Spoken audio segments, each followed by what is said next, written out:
নত জানে পররাষ্ট্র নীতির দিন বহুত আগে শেষ হয়ে গেছে, ওই দিন শেষ হয়ে গেছে। কেউ ধমকাবে চমকাবে তাদেরকে আগেই পিছনে রাস্তা দেখাই দিতে হবে। পররাষ্ট্রমন্ত্রীকে, পররাষ্ট্র উপদেষ্টাকে, পররাষ্ট্র দপ্তরকে কথা বলতে হবে ভারতের চোখে চোখ রেখে।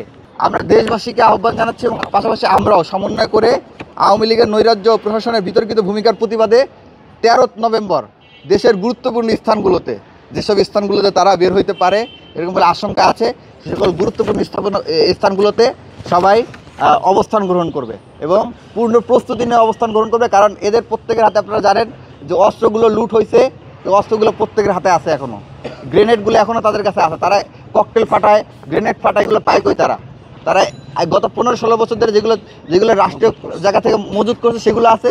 পাশাপাশি জুলাই অভ্যুত্থানের সময় যেই অস্ত্রাগারগুলো লুট করছে সেই অস্ত্রগুলো এখনও তাদের হাতে আছে। তো সুতরাং তাদের হাতে যদি অস্ত্র থাকে, আমরা একবারে বিনা প্রস্তুতিতে বসলে হবে না, আমাদের প্রত্যেককে পূর্ণ প্রস্তুতি নিয়ে অবস্থান নিতে হবে। আমাদের এই দুটো কর্মসূচি এবং পাশাপাশি আমরা আরেকটা বিষয়ে আহ্বান জানাচ্ছি গভর্নমেন্টের প্রতি।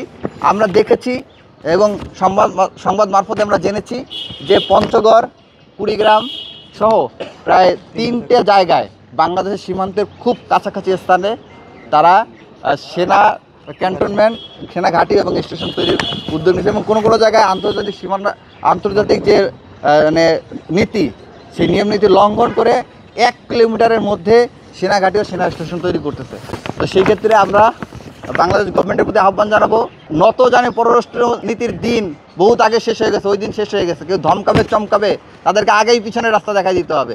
পররাষ্ট্রমন্ত্রীকে, পররাষ্ট্র উপদেষ্টাকে, পররাষ্ট্র দপ্তরকে কথা বলতে হবে ভারতের চোখে চোখ রেখে জবাব দিতে হবে তারা কোন সাহসে এই ধরনের বাংলাদেশের নিরাপত্তার জন্য হুমকি, এই ধরনের পদক্ষেপ তারা গ্রহণ করলো।